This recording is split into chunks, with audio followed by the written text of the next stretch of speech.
Sir നമസ്കാരം. നമസ്കാരം. ഇന്നലെ നമ്മളൊരു വലിയൊരു ബിഗ് ഇൻവെസ്റ്റിഗേഷൻ പുറത്തു വിട്ടിട്ടുണ്ടായിരുന്നു. അത് പുറത്തു വിട്ടതോടുകൂടി തന്നെ എബിസി അത് പുറത്തു വിട്ടതോടുകൂടി തന്നെ പല ആൾക്കാരും വെപ്രാളം പിടിച്ച് ഓടുന്ന കാഴ്ചയാണ് നമുക്ക് കാണാനായിട്ട് സാധിച്ചത്. ആ ഇൻവെസ്റ്റിഗേഷൻ പുറത്ത് വിട്ടത് ആക്ച്വലി നമ്മൾ ഈ തിരുപ്പതിക്ക് നെയ്യ് സപ്ലൈ ചെയ്യുന്നത് AR ഡയറി പ്രൈവറ്റ് ലിമിറ്റഡ് എന്ന് പറഞ്ഞൊരു കമ്പനിയാണ്.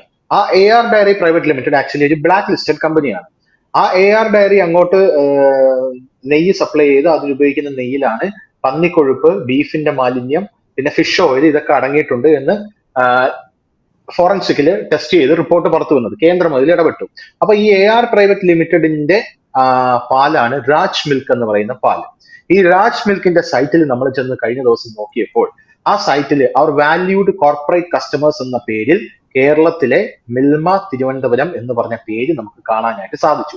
അപ്പൊ മിൽമ ഇവരുടെ കയ്യിൽ നിന്നും യഥാർത്ഥത്തിൽ പാല് വാങ്ങുന്നുണ്ടോ, അല്ലെങ്കിൽ പാൽ ഉൽപ്പന്നങ്ങൾ വാങ്ങുന്നുണ്ടോ, നെയ്യ് വാങ്ങുന്നുണ്ടോ, അതിൽ പന്നിക്കൊഴുപ്പ് അടങ്ങിയിട്ടുള്ളത് കൊണ്ടാണല്ലോ ഇവരെ ബ്ലാക്ക് ലിസ്റ്റ് ചെയ്തിരിക്കുന്നത് എന്നുള്ളതായിരുന്നല്ലോ നമ്മുടെ ചോദ്യം.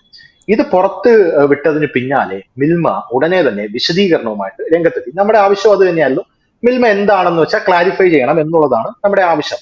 മിൽമ വിശദീകരണമായിട്ട് രംഗത്തെത്തി എന്നുള്ളത് മാത്രമല്ല, കഴിഞ്ഞ ദിവസം നമ്മൾ സ്ക്രീൻഷോട്ട് എടുത്ത് വെച്ചിട്ടുണ്ടായിരുന്നു. ഈ രാജ് മിൽക്കിന്റെ പ്രൊഫൈലില് ഇതിന്റെ താഴോട്ട് പോകുമ്പോഴാണ് നമുക്ക് കാണാനായിട്ട് സാധിക്കുന്നത് ഇവരുടെ താഴെ മിൽമയുടെ പേരൊക്കെ കൊടുത്തിരിക്കുന്നത്. പക്ഷെ അവരതൊക്കെ മുക്കിയിട്ട് അതിന്റെ താഴെ ഇപ്പോ ഇവരുടെ വാല്യൂഡ് കസ്റ്റമേഴ്സിന്റെ പേരൊന്നും കൊടുത്തിട്ടില്ല. ആ പേരെല്ലാം അവർ മുക്കിയിട്ട് അവരുടെ പാല് പാക്കറ്റിന്റെ ഇത് മാത്രമാണ് കൊടുത്തിരിക്കുന്നത്. കവറിന്റെ പിക്ചേഴ്സ് മാത്രമാണ് ഇപ്പോ അവർ കൊടുത്തിരിക്കുന്നത്.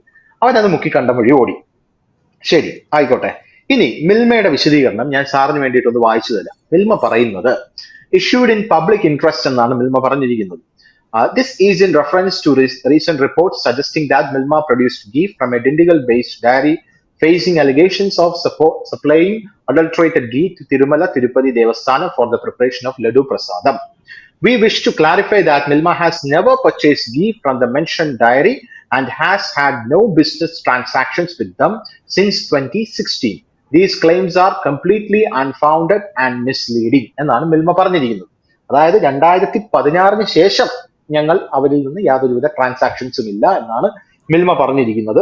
പോരാത്തതിന് ഈ നമ്മുടെ ഫൈൻഡിങ്സ് ഒക്കെ കംപ്ലീറ്റ്ലി അൺഫൗണ്ടഡും മിസ്ലീഡിങ്ങും എന്നാണ് മിൽമ പറഞ്ഞിരിക്കുന്നത്. സാറിന് എന്താ തോന്നുന്നത് ഇതിൽ? മിൽമയുടെ ഈ വിശദീകരണം പര്യാപ്തമാണോ? നമുക്ക് 2-3 പോയിന്റ് നോക്കണം ധനുഷ്. എന്തിനാണ് ഈ AR ഡയറിക്കാർ ആ പേരുകൾ എടുത്ത് മാറ്റിയത്? മിൽമ മാത്രമല്ല, കേരളത്തിൽ വേറെ 2 കമ്പനി ഉണ്ടായിരുന്നു. കാഞ്ഞിരപ്പള്ളിയിൽ ഒരു കമ്പനി ഉണ്ടായിരുന്നു, തൃശ്ശൂർ ഒരു കമ്പനി ഉണ്ടായിരുന്നു. ഇവർ രണ്ടുപേരും വേണ്ടിയിട്ടില്ല. ഇവരുടെ പേരും ഉണ്ടായിരുന്നില്ല. നമ്മൾ മിൽമ എടുക്കാൻ കാരണം മിൽമയാണ് ഒരു നമ്പർ 1 സപ്ലയർ എന്ന് പറയാൻ കേരളത്തിൽ. അത് കാരണം പിന്നെ അവര് പറഞ്ഞ സ്റ്റേറ്റ്മെന്റ് തന്നെ അവർ കോൺട്രഡിക്ട് ചെയ്യുന്നുണ്ട്. ഒന്ന് അവർ പറഞ്ഞു ഞങ്ങൾ നെയ്യ് വാങ്ങിച്ചിട്ടില്ല, നെവർ ഞങ്ങൾ നെയ്യ് വാങ്ങിക്കാറേ ഇല്ല അവരത്. രണ്ടാമത്തെ സ്റ്റേറ്റ്മെന്റ് അവർ പറഞ്ഞു 2016 തൊട്ട് ഞങ്ങൾക്ക് അവരായിട്ട് ഒരു ഡീലിംഗും ഇല്ല. അതിന്റെ അർത്ഥം 2016 മുമ്പ് കോൺഗ്രസ് ഭരിക്കുന്ന സമയമായിരിക്കും ചിലപ്പോൾ, അപ്പൊ ഞങ്ങൾക്ക് ഡീലിംഗ് ഉണ്ടായിട്ടുണ്ടെന്നാണ് അതിന്റെ ഒരു ഇൻഫറൻസ്. ഇപ്പൊ ഇതാണ് നമുക്ക് അറിയേണ്ടത്. നമ്മളിപ്പോ മിൽമയെ തെറ്റ് പറയാനൊന്നും അല്ല, പക്ഷെ നമ്മളൊരു പ്രോഡക്റ്റ് കാശ് കൊടുത്ത് വാങ്ങുമ്പോൾ അത് ഏത് പ്രോഡക്റ്റ് നെയ്യായാലും നാളെ വേറെ ഏത് കമ്പനിയുടെ പ്രോഡക്റ്റ് എടുത്ത് വാങ്ങണം. ഇപ്പൊ നമ്മൾ മാഗി വാങ്ങി, അല്ലെങ്കിൽ നാളെ ഒരു ഐസ്ക്രീം വാങ്ങി, ആ കമ്പനികൾ അവര് റെസ്പോൺസിബിലിറ്റി ഉണ്ട്. നമ്മളിത് കണ്ടിട്ടുണ്ട്. കുറെ ചോക്ലേറ്റിന്റെ പ്രോബ്ലം വന്നിരുന്നു, കാഡ്ബറിയുടെ പുഴു വന്നു എന്ന് പറഞ്ഞിട്ടൊരു കുഴപ്പമുണ്ടായിരുന്നു. അന്ന് അമിതാഭ് ബച്ചനൊക്കെ പരസ്യമാക്കി അവര് അതങ്ങൾ ഒതുക്കി. അതൊരു റെഫ്രിജറേഷൻ ഇഷ്യൂ ആയിരുന്നു. പിന്നെ പറഞ്ഞു മാഗി നൂഡിൽസിന് പ്ലാസ്റ്റിക് ഉണ്ട്, പ്ലാസ്റ്റിക് കൊണ്ടാണ് അവരത് പ്രിസർവ് ചെയ്യണേന്നൊക്കെ പറഞ്ഞു. മാഗിയും ഡിനൈ ചെയ്തു, അതൊന്നും അങ്ങനെയൊന്നും ഇല്ല, ഞങ്ങൾ അങ്ങനെയാണ്. ഇന്നലെ ധനുഷ് വേറൊരു കാര്യമുണ്ട്. ഞാൻ ഇവരുടെ സൈറ്റിൽ പോയി നോക്കി, AR മിൽക്കിന്റെ. ഇവർ ഈ മാറ്റണേന് മുമ്പായിട്ട് തന്നെ അവർ ലാസ്റ്റ് ക്വാളിറ്റി കൺട്രോൾ ചെക്ക് അവർ പോസ്റ്റ് ചെയ്തിരിക്കുന്നത്, ക്വാളിറ്റി കൺട്രോൾ ചെയ്തു എന്ന് പറഞ്ഞ പാലും ഗീന് 2016. അത് കഴിഞ്ഞിട്ട് അവർ ഒറ്റ ഇത് ക്വാളിറ്റി കൺട്രോൾ പോസ്റ്റ് ചെയ്തിട്ടില്ല. പക്ഷെ ഇന്നലത്തെ അവരുടെ സ്റ്റേറ്റ്മെന്റ് അവർ പറഞ്ഞിട്ടുണ്ട്, ഞങ്ങൾ റെഗുലർ ആയിട്ട് എല്ലാ പ്രോഡക്റ്റും ഞങ്ങളുടെ കമ്പനിയിൽ നിന്ന് പുറത്തു പോകുമ്പോൾ ഞങ്ങൾ പ്രൈവറ്റ് ലാബിനെ കൊണ്ട് ചെക്ക് ചെയ്യിക്കുന്ന പറഞ്ഞിട്ടുണ്ട്. നമുക്കറിയാം പ്രൈവറ്റ് ലാബിന്റെ അതിന്റെ റിപ്പോർട്ട് ഞാൻ കണ്ടുകൂട്ടാം. പ്രൈവറ്റ് ലാബിൽ നമ്മൾ ഈ ഡയഗ്നോസ്റ്റിക് സെന്ററിൽ പോയിട്ട് റിപ്പോർട്ട് എടുക്കുന്ന മാതിരിയാണ്. ഒരു റേഞ്ച് കൊടുക്കും. ആ റേഞ്ചിന് താഴെയാണെങ്കിൽ കുഴപ്പമില്ല, ആ റേഞ്ചിന് മുകളിലാണെങ്കിലും കുഴപ്പമില്ല. അതാണ് എല്ലാ റിപ്പോർട്ടും കറക്റ്റ് ആ റേഞ്ചിന് കുറച്ചാണ് കൊടുത്തിരിക്കുന്നത്. ഇപ്പൊ നാച്ചുറലി ഇവര് റേഞ്ച് കൂടിയിട്ടുണ്ടെങ്കിൽ ഒരു മിണ്ടില്ല അതിനെ പറ്റിയിട്ട്. ഇപ്പൊ തിരുമലയിൽ ഉണ്ടായ ഒരു ഇൻസിഡന്റ് എന്താ, ഞാൻ ഇന്നലെ അവിടുത്തെ തെലുങ്ക് മീഡിയയിലെ പ്രസ് കോൺഫറൻസ് കാണായിരുന്നു. ഇവരുടെ തിരുപ്പതി ദേവസ്ഥാനത്തിന്റെ ചെയർമാനും ഇ.ടി. എക്സിക്യൂട്ടീവ് ഓഫീസറും. അവർ പറയണ ഈ കംപ്ലൈന്റ് വന്നു തുടങ്ങിയത് ഒരു നമ്മുടെ ഇലക്ഷൻ ഒരു 4-5 മാസം മുമ്പാണ്. അപ്പൊ നമുക്കൊരു ഡേറ്റ് ഇടാം, നമുക്കൊരു ജാനുവരി എന്ന് വെക്കാം. ജാനുവരിയിലാണ് ചില ഡിവോട്ടീസ് കംപ്ലൈന്റ് ചെയ്തു ലഡുവിന് എന്തോ ഒരു തരം സ്മെല്ലുണ്ടെന്ന്. അപ്പൊ ഇവരെന്ത് ചെയ്തു, അടുത്ത സ്റ്റോക്ക് ഇവർ ക്വാർട്ടർലിയാണ് ഓർഡർ ചെയ്യുക. 3 മാസത്തേക്കാണ് 36 ലക്ഷം കിലോ എന്നാണ് ഇവരുടെ ഒരു കണക്ക്. അങ്ങനെയാണ് ഇവർ കണക്കിട്ടെടുക്കുക. അപ്പൊ ഇവര് ആ കണക്കിട്ടെടുക്കുമ്പോൾ ഈ പറഞ്ഞ മാതിരി ആ ഒരു 3 ടാങ്കർ വന്നു AR ഡയറിയിൽ നിന്ന് ദിണ്ടിഗൽ. ആ ടാങ്കർ വന്നിട്ട് TTDയിൽ ഇവർക്കൊരു സെൻസറി ചെക്ക് എന്ന് പറഞ്ഞൊരു പരിപാടിയുണ്ട്. അത് മിൽമ നടത്തുമെന്ന് പറഞ്ഞോട്ടെ. അതിന്റെ ട്രെയിനിങ് കൊടുക്കുന്നത് അമുൽകാരാണ്, നാഷണൽ ഡയറി ഡെവലപ്മെന്റ് ബോർഡ്. അമുലും അല്ല, നാഷണൽ ഡയറി. അമുൽ ഒരു കോപ്പറേറ്റീവ് സൊസൈറ്റിയാണ്, പക്ഷെ NDDB ഒരു ഗവൺമെന്റ് ഓഫ് ഇന്ത്യ ഇൻസ്റ്റിറ്റ്യൂഷനാണ് ആണ് ഗുജറാത്തിൽ. അവരാണ് ടെസ്റ്റ് നടത്തി. കുര്യൻ സാറ് തുടങ്ങി വെച്ച ഒരു ഔട്ട്ഫിറ്റാണ്. അവർ ടെസ്റ്റ് ചെയ്ത് അവർ ഈ ട്രെയിനിങ് കൊടുക്കും. ഇതിന് സെൻസറി ചെക്ക് എന്ന് പറയും. നമ്മളൊരു മീൻ വാങ്ങിച്ചു കഴിഞ്ഞാൽ ധനുഷ് ചിലപ്പോൾ അത് മണത്ത് നോക്കും, അല്ലെങ്കിൽ ചിലപ്പോൾ വേറെ എന്തെങ്കിലും പ്രൊഡക്റ്റ് നോക്കുമ്പോൾ നമ്മളൊരു ഫുഡ് പ്രൊഡക്റ്റ് ഒന്നൊരു സ്മെല്ല് ചെയ്ത് നോക്കോ, ഇതിന് വല്ല കേടുണ്ടോ എന്ന് അറിയാൻ ഇല്ലേ? അതൊരു കോമൺ ഹ്യൂമൻ ടെൻഡൻസിയാണ്. അതേമാതിരി ഇവർക്ക് സെൻസറി ചെക്ക് ഉണ്ട്. തിരുമലക്കാർ പറഞ്ഞ ഞങ്ങളുടെ സെൻസറി ചെക്ക് ടീം അതൊന്ന് മണത്ത് നോക്കി, ടാങ്കറിന്ന് ഒരു സ്പൂണോ 2 സ്പൂൺ എടുത്ത് മണത്ത് നോക്കിയപ്പോൾ അവർക്ക് ടേസ്റ്റ് ചെയ്ത് നോക്കിയപ്പോൾ അവർക്ക് മനസ്സിലായതിൽ എന്തോ വേറൊരു ടേസ്റ്റ് ഉണ്ട്. അവർ ആ 3 ടാങ്കർ തിരിച്ചയച്ചു. ഇപ്പോൾ ഇവിടുത്തെ ലെഫ്റ്റിസ്റ്റ് മീഡിയ ഇന്നലെ പ്രിന്റും മറ്റേ പാർട്ടികളൊക്കെ തുടങ്ങി ഡിഫെൻഡ് ചെയ്യാൻ. ആരെ? YS ജഗൻ. ഇത് ടാങ്കർ തിരിച്ചയച്ചില്ല, പിന്നെന്താ കുഴപ്പം? ടാങ്കർ തിരിച്ചയച്ച് ജാനുവരി ഫെബ്രുവരിയിൽ തിരിച്ചയച്ചു. പക്ഷെ അതിന് മുമ്പ് ഉണ്ടാക്കിയ ലഡുവിലാണ് ഈ പ്രോബ്ലം വന്നത്. അതൊരു പീരീഡ് ആയിരുന്നു, 2-3 മാസ സമയത്തിനുള്ളിലാണ് ഈ പ്രോബ്ലം ഒക്കെ വന്നത്. അത് കഴിഞ്ഞിട്ടാണ് നെക്സ്റ്റ് ഒരു മാർച്ച് ഏപ്രിൽ ആയപ്പോഴാണ് പുതിയ നന്ദിനിയുടെ പിന്നെ ഒരു ഓർഡർ എടുക്കാൻ തുടങ്ങിയത്. ഈ ലോവസ്റ്റ് ക്വാളിറ്റി പോകാണ്ട് നന്ദിനിയുടെ അടുത്ത് ഡയറക്റ്റ് ആയിട്ട് വാങ്ങാന്ന് വെച്ചു. ഇപ്പൊ ഇന്നത്തെ കാലത്ത് അവിടുത്തെ ടൈംസ് ഓഫ് ഇന്ത്യയും ഡെക്കൻ ക്രോണിക്കലൊക്കെ റിപ്പോർട്ട് ചെയ്യുന്നത് ഇവിടുത്തെ വിജയ ഡയറി ഉണ്ട്. അത് തെലങ്കാനയിലും ആന്ധ്രയിലും ഒരൊറ്റ ഡയറിയുടെ പേര് ഒന്ന് തന്നെയാണ്. ഇവർ 2 സ്റ്റേറ്റ് ആയിട്ട് വിഭജിച്ചു പോയപ്പോഴും ഡയറി ഒന്ന് തന്നെയാണ്, പേരൊന്ന് തന്നെയാണ്, വിജയ. നമ്മുടെ നാട്ടിലെ മിൽമ. അവര് പറഞ്ഞു ഞങ്ങൾ തരാമല്ലോ, ഞങ്ങളുടെ അടുത്ത് എന്താ വാങ്ങാത്തത്? അത് നല്ലൊരു ക്വസ്റ്റ്യൻ ആണ്. ഇവരാരും ഞങ്ങളുടേത് വാങ്ങണ്ടേ, ഇവർ കർണാടകത്തിൽ പോയി വാങ്ങണം. ഞങ്ങളുടെ അടുത്ത് പാലുണ്ടല്ലോ, ഞങ്ങളുടെ അടുത്ത് നെയ്യുണ്ടല്ലോ, ഞങ്ങൾ തരാമെന്ന്. മേ ബി റേറ്റ് ഇവരുടെ കുറച്ച് കൂടുതലായിരിക്കും, ചിലപ്പോൾ അതായിരിക്കും. അപ്പൊ ഇതൊക്കെ പറഞ്ഞു വരാൻ കാരണം ധനുഷേ, നമുക്ക് ഒരു പബ്ലിക് ലൈഫിൽ ഒരു അക്കൗണ്ടബിലിറ്റി വേണം. ഈ അമ്പലങ്ങൾ നടത്തുന്ന ആരാണ്? നമ്മളല്ല, ഭക്തന്മാരല്ല. ഇത് ഓരോ ദേവസ്വം ബോർഡാണ്. ആന്ധ്രയിലും തെലങ്കാനയിലും എൻഡോമെന്റ്സ് ബോർഡ് എന്ന് പറയും. തിരുപ്പതി ദേവസ്ഥാനത്ത് സെപ്പറേറ്റ് ബോർഡ് തന്നെ ഉണ്ട്. അവരുടെ ബഡ്ജറ്റൊക്കെ നമ്മുടെ ചില സംസ്ഥാനങ്ങളുടെ ബഡ്ജറ്റിനെക്കാട്ടും കൂടുതലാണ് തിരുപ്പതി ദേവസ്ഥാനം. അത്ര വരുമാനമാണ് അവർക്ക് കിട്ടുന്നത്. അപ്പോൾ അവര് നടത്തുന്ന എന്ത് പരിപാടിയായാലും അവരതിന്റെ അക്കൗണ്ടബിൾ ആണ്. ബിക്കോസ് ഇവർ ചില ലഡു ഫ്രീ ആയിട്ട് തരുന്നുണ്ട്, അത് കുഴപ്പമില്ല. പക്ഷെ കാശ് കൊടുത്തുന്ന ഒരു ആള് വാങ്ങുമ്പോൾ, നാളെ ശബരിമല എനിക്ക് ചോദിക്കാണ്ട്, മണ്ഡലകാല സീസൺ വരുന്നുണ്ട്. എപ്പോൾ വരുമ്പോൾ പറയും ഇതിനു മുമ്പ് നമ്മൾ കണ്ട് ശർക്കരയുടെ പരിപാടി എന്തോ ഹലാല എന്തോ ആയിരുന്നു, അത് ഏലക്ക ഹലാലായി. ഇപ്പൊ അത് മാറ്റി. എനിക്ക് അവരോട് ഏലക്ക എങ്ങനെ ഹലാലാവുമെന്ന് എനിക്ക് മനസ്സിലായില്ല.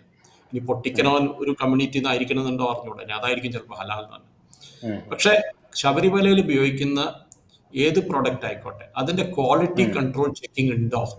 എനിക്കത് ചോദിക്കാനുള്ളത്. എന്റെ സംശയം ഇല്ല. ഇവർ പറയും ഞങ്ങൾ ലാബിൽ കൊടുത്തയക്കും. നിങ്ങൾ ലാബിൽ കൊടുത്തയക്കേണ്ടപ്പോൾ നിങ്ങൾക്ക് എത്ര വരുമാനമുണ്ട്?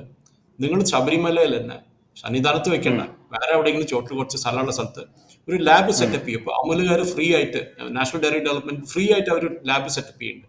പക്ഷെ നമ്മുടെ അവിടെ അത്ര പാൽ ഉപയോഗിക്കുന്നുണ്ടാവില്ല. വേറെ ശർക്കര ആവട്ടെ, നെയ്യാവട്ടെ, ഇത് ചെക്ക് ചെയ്യാനുള്ള സംവിധാനം നമ്മുടെ ശബരിമലയിലുണ്ടോ, നമ്മുടെ ഗുരുവായൂരുണ്ടോ, നമ്മുടെ അനന്തപത്മനാഭ സ്വാമി ക്ഷേത്രത്തിലുണ്ടോ, വടക്കുന്നാഥനിലുണ്ടോ, പാർമേക്കാവിലുണ്ടോ, തിരുവമ്പാടിയിലുണ്ടോ? വലിയ വലിയ അമ്പലങ്ങൾ നോക്കണം ഞാൻ. ഇവിടെയൊക്കെ നല്ല ചെലവുണ്ടല്ലോ പായസത്തിന്. അപ്പൊ ഈ കാശ് കൊടുത്ത് പാലും അല്ലെങ്കിൽ പ്രസാദം വാങ്ങുന്ന ആൾക്കാർക്ക് ഒരു കോൺഫിഡൻസ് വേണം. ഈ പ്രോഡക്റ്റ് ഞങ്ങൾ വാങ്ങിക്കുന്നതിൽ ഇതിലൊരു മിക്സ് ഇല്ല എന്നുള്ളതിനെ പറ്റി. അത് ഇവരാരും വേണ്ടിയിട്ടില്ല എന്ന് പറയും. നമുക്കറിയേണ്ടത് കേരളത്തിലെ ഈ പറഞ്ഞ മാതിരി അവിടുത്തെ നമ്മുടെ ദേവസ്വം ബോർഡ് അവർ ക്ലിയർ ആയിട്ട് പറയണം, ഞങ്ങൾ ആരുടെ കയ്യിൽ നിന്നാണ് നെയ്യ് വാങ്ങുന്നത്, ഏത് റേറ്റിനാണ് നെയ്യ് വാങ്ങുന്നത്, അതറിയിക്കണം. ഒരു കമ്പനിയുടെ നിന്ന് നിങ്ങൾ 300 രൂപ 400 രൂപയ്ക്ക് നെയ്യ് വാങ്ങിച്ചു കഴിഞ്ഞാൽ അതിന് എന്തോ ഒരു പ്രോബ്ലം ഉണ്ട്. ഇപ്പൊ ഞാൻ ഇന്നലെ ക്ലാരിഫൈ ചെയ്തിരുന്നു, ഒരു ലിറ്റർ 1 കിലോ നെയ്യ് ഉണ്ടാക്കാൻ എത്ര പാല് വേണമെന്ന്. അവിടെ നല്ലൊരു കമ്പനികളോട് ചോദിച്ചാൽ കേരളത്തിൽ പറഞ്ഞു തരുമായിരുന്നു. അപ്പൊ ഒരു 600 രൂപയ്ക്ക് പുറമെ വിൽക്കാൻ പറ്റില്ല. പിന്നെ പറയും ഉം, ഉം. നന്ദിനി 450 ഉറുപ്പിക്കാണല്ലോ TTDക്ക് വിൽക്കണമെന്ന് പറയും. അത് അവർ വിൽക്കാൻ കാരണം ഒരു വോള്യൂം ഗെയിമാണ് കളിക്കുന്നത്. 16 ലക്ഷം അല്ലെ 6 ലക്ഷം കിലോക്ക് അവർ വാങ്ങുമ്പോൾ അവർക്കൊരു അല്ല, വോള്യൂം ബിസിനസ്. ഇവിടെ ചന്ദ്രബാബു നായിഡുവിനെ പറഞ്ഞിട്ടുണ്ട്, how can one supply pure ghee at ₹319 when even palm oil is costlier than that എന്ന് ചോദിച്ചിട്ടുണ്ട്. കറക്റ്റ്, ഞാൻ തന്നെ പറഞ്ഞു.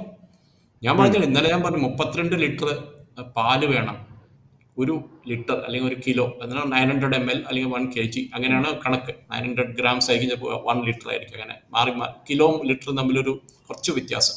ഉം, എന്ത് വെച്ചാൽ ഒരു 1500 ഉറുപ്പ്യക്കാട്ടിലും കുറവ് നല്ല നെയ്യ് വിൽക്കാൻ പറ്റില്ല. ഉം, ചിലവർ പറഞ്ഞു ഇതിൽ വനസ്പതി ആഡ് ചെയ്യുമെന്ന് പറയും. അപ്പൊ പറയുന്നത് വനസ്പതിയുടെ വിലയും കൂടുതലാണ്. ഇന്നലെ ഒരുത്തം പറഞ്ഞിട്ടു AR ഡയറിക്കാരൻ തന്നെ പറയുന്നത് ഞങ്ങളെങ്ങനെ ഫിഷ് ഓയിൽ ആഡ് ചെയ്യുക, ഫിഷ് ഓയിലിന് നെയ്യിനെക്കാട്ടും വില കൂടുതലാണ്. അപ്പൊ ഉം, ലോജിക്ക് കാണുന്നവർ ഞങ്ങൾ ആഡ് ചെയ്തേനെ, പക്ഷെ വില കൂടുതലായ ഉം, കാരണം ചിലപ്പോൾ ഞങ്ങൾ ആഡ് ചെയ്തില്ല. അതാണ് ഒരു ലോജിക്ക്.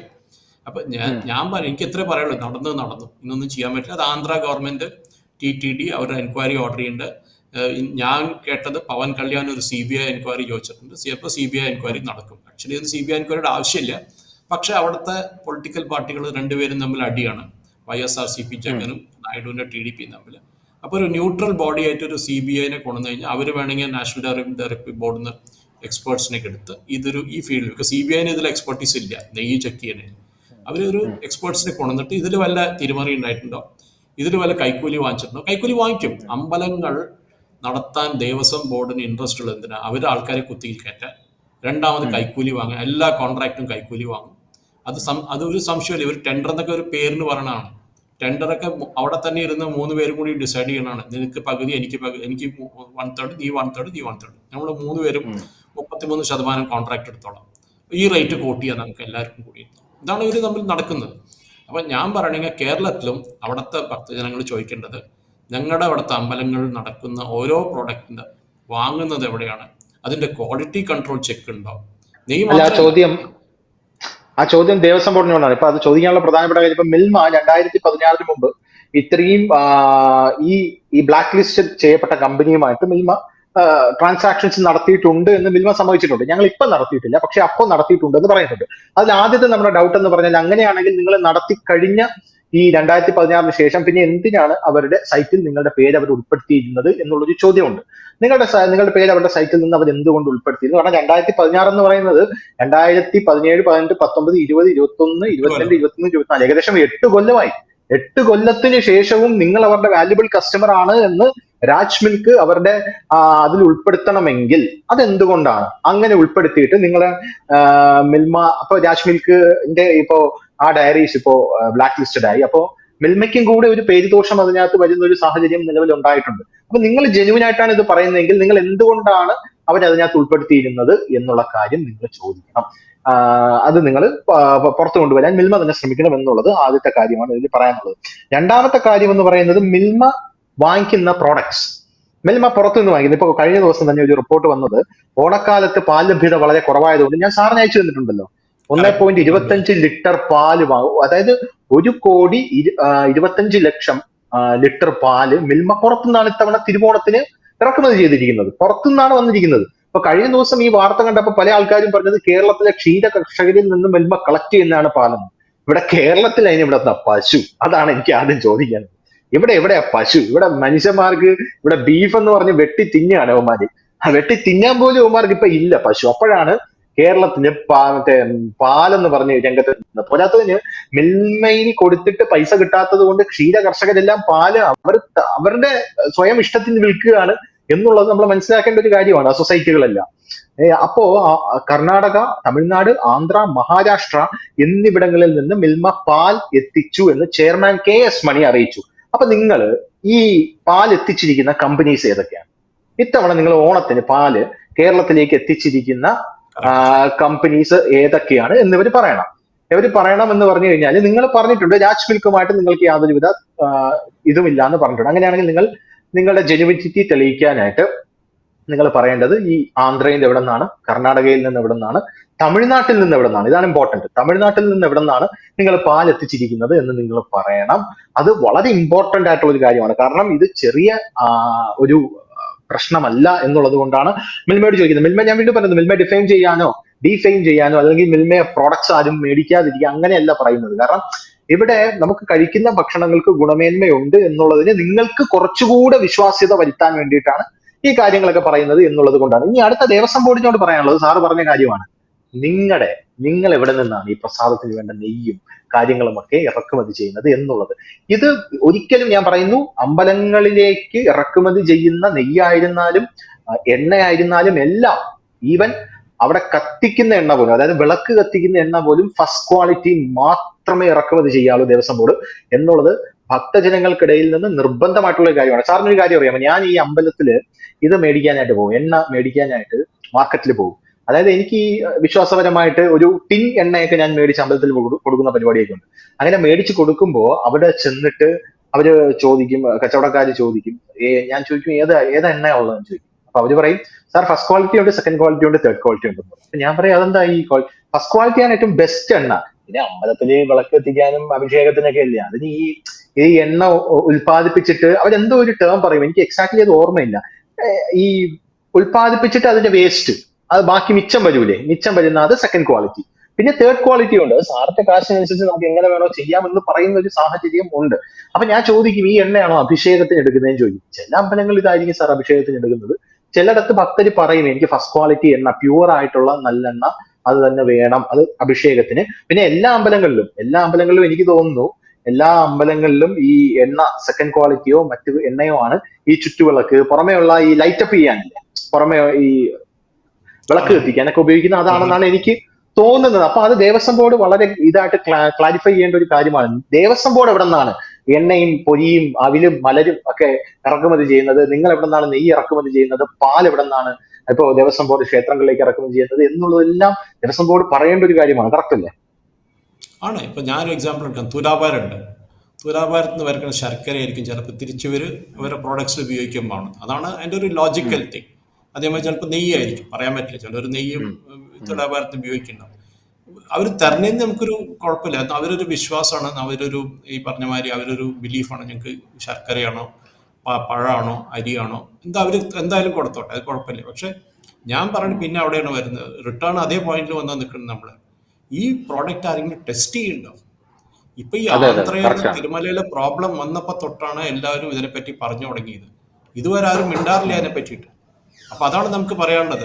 ആ പറഞ്ഞിട്ട് വേണം നമ്മളവിടെ ആ കാര്യത്തിൽ വരാൻ. ഇതിനൊരു ചെക്ക് ഉണ്ടോ ഇല്ലയോ എന്നുള്ളതിനെ പറ്റി ക്ലിയർ ആയിട്ട് ധനുഷ് ഞാൻ പറയണ അടുത്ത ഒരാഴ്ച നമ്മുടെ നാട്ടിലെ ഭക്തജനങ്ങൾ ഓരോ അമ്പലത്തിൽ കയറി ഇറങ്ങി അവിടെ കയറി ഇവർ ഈ കാര്യം ചോദിക്കേണ്ടതാണ്. ഇതാണ് എൻ്റെ ഒരു ഡിമാൻഡ്. അത് വളരെ ശരിയാണ്. അതായത് ഭക്തജനങ്ങൾ അമ്പലങ്ങളിൽ കയറി അവർക്ക് തരുന്ന പ്രസാദത്തിൽ എന്തെങ്കിലും, കാരണം വിശ്വസിക്കപ്പെടാൻ പാടില്ല, ഭക്തിയിൽ യുക്തിയില്ല എന്നുള്ളത് കറക്റ്റാണ്, വിശ്വാസത്തിൽ യുക്തിയില്ല. അത് ഞാൻ എപ്പോഴും പറയുന്ന കാര്യമാണ്. യുക്തി ഇല്ലാത്തത് കൊണ്ട് തന്നെ ആ വിശ്വാസിയെ പറ്റിക്കാം എന്ന് കരുതുന്നത് അതൊരു ചതിയാണ്, അതൊരു വഞ്ചനയാണ് എന്നുള്ളത് കൊണ്ട് തന്നെ എത്രയും എന്താണ് ഈ ദേവസ്വം ബോർഡ് അടക്കം ഇതില് ഉചിതമായിട്ടുള്ള തീരുമാനം എടുക്കണം. മിൽമയുടെ ക്ലാരിഫിക്കേഷൻ വന്നെങ്കിലും കുറച്ചുകൂടെ കാര്യങ്ങൾ അത് ക്ലാരിഫൈ ആകാനുണ്ട്. വേറെ രണ്ട് കമ്പനി ഉണ്ട്, കാഞ്ഞിരപ്പള്ളി കമ്പനിയും തൃശ്ശൂരുള്ള, അവര് ക്ലാരിഫൈ ചെയ്തിട്ടില്ല ഇതുവരെ. വാങ്ങുന്നുണ്ടോ? നമ്മൾ ഈ AR മിൽക്ക് മാത്രമല്ല ധനുഷ്, നമ്മൾ പിടിച്ചൊരു കമ്പനി ഇതായിപ്പോയി. ഇങ്ങനെ ഒരു 100 കമ്പനികൾ ഉണ്ടാവും ചിലപ്പോൾ. നമുക്കറിയാം പാലിന്റെ adulteration is a very big business. പാല് മാത്രം, നെയ്യ് നമുക്ക് സൈഡിൽ വെക്കാം. പാല് ചിലപ്പോൾ നമ്മൾ ചെറിയ കുട്ടികൾക്ക് കൊടുക്കണ പാലായിരിക്കും, അത് അഡൾട്രേറ്റ് ചെയ്യുന്നുണ്ട്. കുറെ നമ്മൾ തന്നെ അവിടെ കണ്ടിട്ടുണ്ടായിരുന്നു, വാളയാർ ചെക്ക് പോസ്റ്റിൽ വെച്ച് ചെക്ക് ചെയ്തിട്ട് കുറെ പാല് പിടിച്ചെടുത്തു, കുറെ തിരിച്ചയച്ചു എന്നൊക്കെ പറഞ്ഞു. അപ്പൊ നമുക്കറിയാം ഇവിടുത്തെ. പക്ഷെ ഈ പറഞ്ഞ മാതിരി നമ്മുടെ നാട്ടിൽ ഫുഡ് ഇൻസ്പെക്ടർമാരൊക്കെ അപ്പൊ ഇറങ്ങും ചിലപ്പോ, ഇന്ന് വിശക്കുണ്ട് അപ്പൊ നമുക്ക് ഇറങ്ങാൻ വേണ്ടിട്ട് ഇറങ്ങും. അത് ഒരു കമ്മിറ്റ്മെന്റ് ഇല്ല. ഗവൺമെന്റ് എംപ്ലോയീസ് ഇതാണ് ഒരു ഇഷ്യൂ, കമ്മിറ്റ്മെന്റ് ഇല്ല ചെക്ക് ചെയ്യണേന്. ഈ കേരളത്തിലേക്ക് ഇപ്പൊ വരുന്ന പാല്, പുറത്തുനിന്ന് വരുന്ന പാലിന്റെ ക്വാളിറ്റി എല്ലാ ടാങ്കറും ചെക്ക് ചെയ്യണ്ടോ എന്ന് എനിക്ക് അറിയേണ്ടത്. ആ ചെക്ക് ചെയ്യുന്നത് ആരാണ്? അത് ഒരു ഗവൺമെന്റ് എംപ്ലോയി ആണോ, ഒരു പ്രൈവറ്റ് സെക്ടർ എംപ്ലോയി ആണോ, അതോ വേറെ ആരെങ്കിലും ആണോ? അത് ചെക്കിംഗ് മെത്തഡോളജി എന്താണ് അതിന്റെ? പാല് വെള്ളം കളിക്കാൻ എത്ര കംപ്ലൈന്റ് ഇല്ല പക്ഷെ അതെല്ലാരും ചെയ്യണ പണിയാണ്. പണ്ടേതോ മലയാള സിനിമയിൽ പറഞ്ഞു എന്ത് പറ്റിയുടെ പാല് മൊത്തം വെള്ളമാണോ ചോദിച്ചപ്പോൾ അത് എരുമെന്ന് വെള്ളത്തിൽ കയറി വന്നു, വെള്ളത്തിൽ ഇറങ്ങി വന്നു. അത് വരികയാണ്. അപ്പോ നമ്മൾ ഈ പരിപാടി പറയുമ്പോൾ നെയ്യിന്റെ കേസായാലും തിരുമലയിൽ നടന്നത് അത് ചെറിയൊരു 1% ആണ്. അങ്ങനെ കുറെ അമ്പലങ്ങളുണ്ട്, കുറെ പബ്ലിക് ഇൻസ്റ്റിറ്റ്യൂഷൻസ് ഉണ്ട്, കുറെ സൂപ്പർ മാർക്കറ്റ് ഉണ്ട്. ഇതേ സാധനങ്ങൾ ചിലപ്പോൾ അവിടെ വിൽക്കുന്നുണ്ടാവില്ലോ. നമുക്കിത് അറിയേണ്ടത് എവിടെ വിറ്റാലും അത് പക്ഷേ നമുക്കൊരു FSSAI ചെക്ക് എന്ന് പറഞ്ഞൊന്നുണ്ട്, ഫുഡ് സേഫ്റ്റി അതോറിറ്റിയുടെ. അതാരും ചെക്ക് ചെയ്യണം? എത്ര പേരെടുത്ത് ലൈസൻസ്, റിന്യൂഡ് ലൈസൻസ് ആണ്, അവർ റെഗുലറായിട്ട് ചെക്ക് ചെയ്യുന്നുണ്ടോ, റാൻഡം ചെക്ക് ചെയ്യുന്നുണ്ടോ? ഇതൊക്കെ നമ്മുടെ നാട്ടിലെ പ്രോബ്ലം എന്താ, നമ്മുടെ പോപ്പുലേഷൻ 140 കോടിയുണ്ട്. അപ്പൊ ഒരു ലോജിക് എന്താ, 10 കോടി പേര് തട്ടിപ്പോയാലും കുഴപ്പമില്ല, നമുക്ക് ഇന്നാലും പോപ്പുലേഷൻ ഇഷ്ടം പോലെ ഉണ്ടല്ലോ എന്നാണ്. അതാണ് നമ്മുടെ life is very cheap in India എന്ന് പറയും. അതാണ് കറക്റ്റ് ധനുഷ്. അതാണ് കറക്റ്റ്. അപ്പോ എന്തായിരുന്നാലും മിൽമയുടെ വരും ദിവസങ്ങളിലും ഇതിന്റെ അലവലികൾ ഉണ്ടാകും എന്നുള്ള കാര്യത്തിൽ തർക്കമില്ല. കാരണം തിരുപ്പതിയിൽ ഇതുവരെ പ്രതിഷേധങ്ങൾ അവസാനിച്ചിട്ടില്ല. കർണാടകയിലേക്കും ഇത് വ്യാപിക്കുകയാണ്. കർണാടകയിലെ നന്ദിനി നെയ്യ്, നന്ദിനി പാല്, ഇതൊക്കെ തന്നെ മാത്രം ഉപയോഗിച്ചാൽ മതി എന്ന് പറഞ്ഞ് ഒരു GPS ട്രാക്കർ പോലും അത് കൊണ്ടുപോകുന്ന വെഹിക്കിളിൽ ഫിറ്റ് ചെയ്തിരിക്കുകയാണെന്നാണ് അറിയാനായിട്ട് സാധിച്ചത്. അപ്പോൾ കേരളത്തിൽ ഇവരുടെ 2016 വരെ ഇവരുടെ കയ്യിൽ നിന്ന് പാല് വാങ്ങിച്ചിട്ടുണ്ടെന്ന് മിൽമ പറയുന്നു. ഇനി അവർ വ്യക്തമാക്കേണ്ടത് അതിനുശേഷം എന്തുകൊണ്ടാണ് അവരുടെ സൈറ്റിൽ നിങ്ങളുടെ പേര് ഇപ്പോഴും ഉണ്ടായിരുന്നത്, അതിനുശേഷം നിങ്ങൾ ഇപ്പോൾ ഓണത്തിന് വാങ്ങിച്ച തമിഴ്നാട്ടിൽ നിന്നും കർണാടകയിൽ നിന്നും ആന്ധ്രയിൽ നിന്നും ഇറക്കുമതി ചെയ്ത പാൽ ഇവിടെ നിന്നാണ്. ഇത്രയും കാര്യങ്ങളാണ് ഇനി അറിയാനുള്ളത്. ഇത്രയും പറഞ്ഞുകൊണ്ട് നമുക്ക് നിർത്താം. Thank you so much sir. കൂടുതൽ വാർത്തകളും വിശേഷങ്ങളും നിങ്ങളിലേക്ക് എത്താൻ ABC മലയാളം സബ്സ്ക്രൈബ് ചെയ്യുക, ബെൽ ബട്ടണും അമർത്തുക.